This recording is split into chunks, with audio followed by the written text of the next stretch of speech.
ఇల్లు కూడా ఉండేది కదండి. ఒక ఈ అద్దెంట్లో ఉండేవాళ్ళమండి. మేమందరం కూడా అక్కడే తిని అక్కడే ఉండేలాగా ఉండేదండి. అటువంటిది బాబు గారి పరిపాలనలోనే మాకు కాలనీ శాంక్షన్ చేశారండి. బాబు గారికి ధన్యవాదాలు, థ్యాంక్స్ చెప్తున్నానండి. అలాగే అప్పుడు గత ప్రభుత్వం మారాక అంతకుముందు మాకు కాలనీ ఇప్పించారు, సగం నిర్మాణం జరిగిందండి.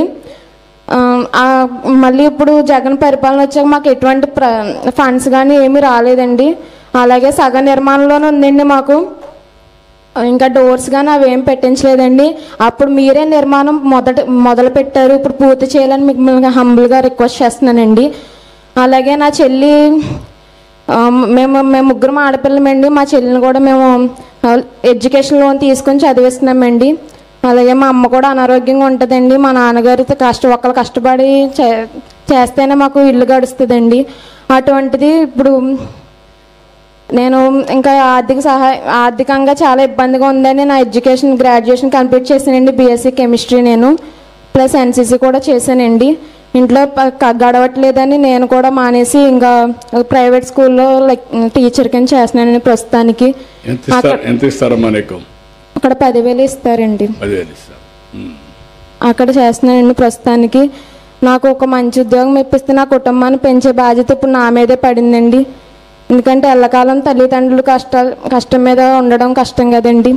అందుకనే మీరు ఏదన్నా మార్గం చూపిస్తారని మీకు హంబుల్గా రిక్వెస్ట్ చేస్తున్నానండి. అలాగే మా చెల్లి విషయంలో కూడా కొంచెం ఆలోచించమని చెప్తున్నానండి. ఈ అవకాశం నేనేమో తప్పులు మాట్లాడుతుంటే సదాగా నాకు క్షమించమని చెప్తున్నానండి.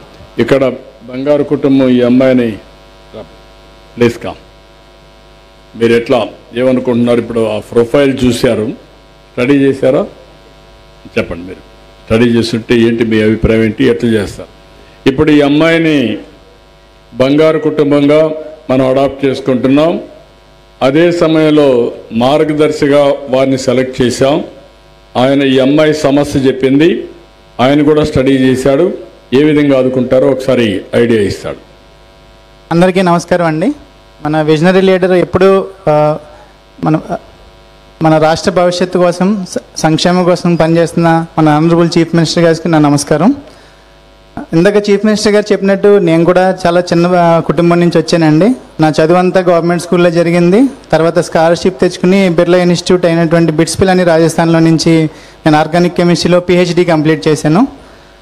తర్వాత మన ప్రాంతానికి ఏదైనా చేయాలని ఇదే తాళ్ళపూడి మండలంలో ఠాగూర్ ల్యాబొరేటరీస్ అనే సంస్థను ప్రారంభించామండి. దానికి నేను మేనేజింగ్ డైరెక్టర్గా ఉన్నాను. ఇప్పుడు ఆ సంస్థ స్టార్ట్ అయింది కూడా 2017 సంవత్సరంలో మన గత ప్రభుత్వంలో సీఎం గారు ఇంట్రడ్యూస్ చేసిన సింగిల్ విండో పథకంలో చాలా ఈజ్ ఆఫ్ డూయింగ్ బిజినెస్లో ఆ సంస్థ స్టార్ట్ చేయడం జరిగింది.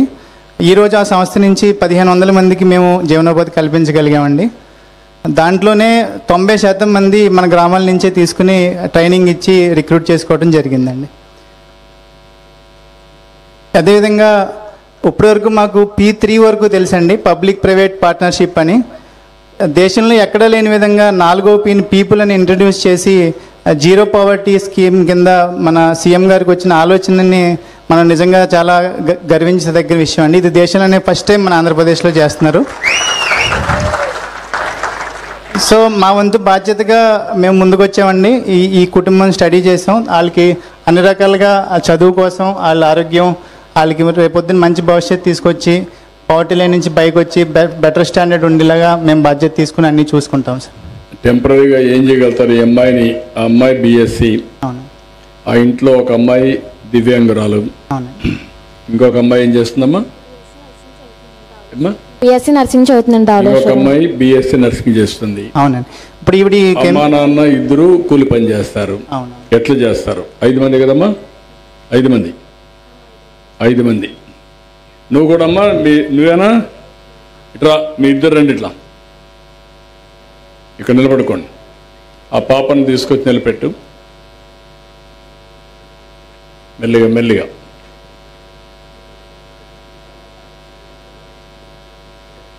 ఇట్రా అమ్మా. నీ పేరేంటి? శ్రావణి అండి. పక్కన నువ్వు కూతురా? నాన్నగారండి. మీ నాన్నగారు. ఇట్రా, నువ్వు పట్టుకో, అమ్మాయిని నువ్వు పట్టుకో. చెప్పమ్మా, ఇప్పుడు చెప్పు. ఈ కుటుంబాన్ని చూసావు, ఇంకొక అమ్మాయి BSc నర్సింగ్ చేస్తా ఉంది. ఇప్పుడు నువ్వు ఎట్లా వీళ్ళని, నువ్వేం పని చేస్తావా? కూలి పని. నువ్వు కూడామ్మా? ఆవిడిద్దరూ కూలి పని చేస్తారు. ఈ అమ్మాయిని కష్టపడి బిఎస్సి ఇచ్చారు. ఈ అమ్మాయి పాపం ఇబ్బందుల్లో ఉంది. దివ్యాంగురాలు, తెలివితేటలున్నాయి, కమిట్మెంట్ ఉంది. ఆ అమ్మాయికి కూడా మనం కానీ పని చేసుకునే అవకాశం ఇవ్వగలిగితే కొంతవరకు ఉపయోగపడుతుంది. ఆ కుటుంబానికి ఇప్పుడు ఒక 6,000 రూపాయలు దివ్యాంగురాలు పెన్షన్ ఇస్తున్నాం. ఇల్లు పెండింగ్ పడింది, ఇప్పుడే కలెక్టర్కి ఆదేశాలు ఇస్తున్నా. ఆ ఇంటిని పూర్తి చేసే బాధ్యత నాది. అది కూడా ఇమ్మీడియట్ కంప్లీట్ చేపిస్తాను, దాంట్లో సెకండ్ థాట్ లేదు. ఇక్కడి నుంచి ఈ కుటుంబాన్ని, ముగ్గురు పిల్లల్ని, వీళ్ళిద్దరిని, ప్రజల్ని ఒక ఆస్తిగా, అంటే అందరూ ఏమనుకుంటారంటే ఆ అమ్మాయి ఇబ్బందుల్లో ఉంది కాబట్టి పాపం ఏం చేయలేదు అని వదిలేస్తూ ఉంటాం. వాళ్ళు కూలి పని చేస్తారు కాబట్టి వాళ్ళకేం పని, కూలి పనే కదా, మనం ఏం చేయలేమని వదిలేస్తాం వాళ్ళ కర్మని.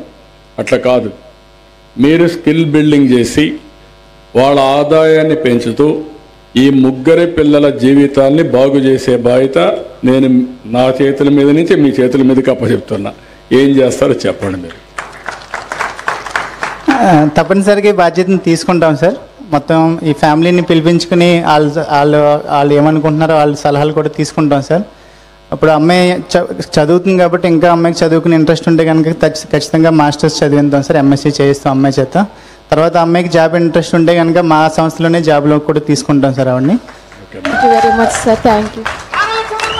ఇప్పుడు ఇద్దరు కూడా ఇంకొక అమ్మాయి ఉంది, ఆ అమ్మాయిని ఎంఎస్సీ నర్సింగ్ కూడా చేయించచ్చు మీరు. వీళ్ళిద్దరిని చదివిస్తే జీవితాలు బాగుపడతాయి. ఈ అమ్మాయిని ఎంఎస్సీ ఉద్యోగం, ఆ అమ్మాయిని కూడా ఎంఎస్సీ నర్సింగ్ చేసి బెస్ట్ ఉద్యోగం ఇప్పించడం ఒకటి.